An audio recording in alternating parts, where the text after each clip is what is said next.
அரசியலில் என்ன நிலைப்பாட்டோடு இருக்கிறோம்? இன்றைக்கு ஆண்டு கொண்டு இருக்கிற இந்த மக்கள் விரோத திமுக ஆட்சிக்கு எதிரான மனநிலையில் இருக்கிறவர்கள் தான் அனைவரும். எனவே அந்த ஆதரவு எந்த ரூபத்தில் வந்தால் என்ன? அப்படி நீங்கள் சொல்வதை பார்த்தால் பல கட்சிகளே தேவையில்லையே, ஒரே இயக்கமாக அனைவரும் இருக்கலாமே. எனவே பல கட்சிகள் இருந்தாலும் நோக்கம் ஒன்றாக இருக்கிறது, குறிக்கோள் ஒன்றாக இருக்கிறது, இலக்கு ஒன்றாக இருக்கிறது. எனவே அவரவர்கள் நிலையிலிருந்து திமுக ஆட்சியை வீழ்த்துவதற்கு ஆதரவு கொடுத்தாலே போதும்.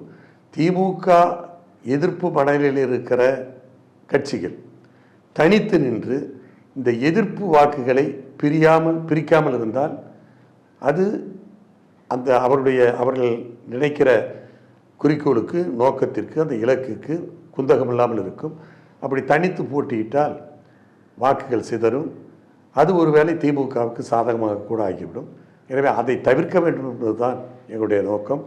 அதனால்தான் ஒரு வலுவான கூட்டணி அமைக்க வேண்டும் என்கிற அந்த முயற்சியிலே பாஜகவுடைய அதாவது ஹோம் மினிஸ்டர், உள்துறை அமைச்சர் மாண்புமிகு அமித்ஷா அவர்களும் எங்களுடைய எடப்பாடியார் அவர்களும் சந்தித்து பேசி இந்த கட்டமைப்பை, வலுவான ஒரு கட்டமைப்பை அமைக்க வேண்டும் என்று முயற்சி செய்து கொண்டு இருக்கிறார்கள். நிச்சயமாக அவருடைய முயற்சி வெற்றி பெறும்.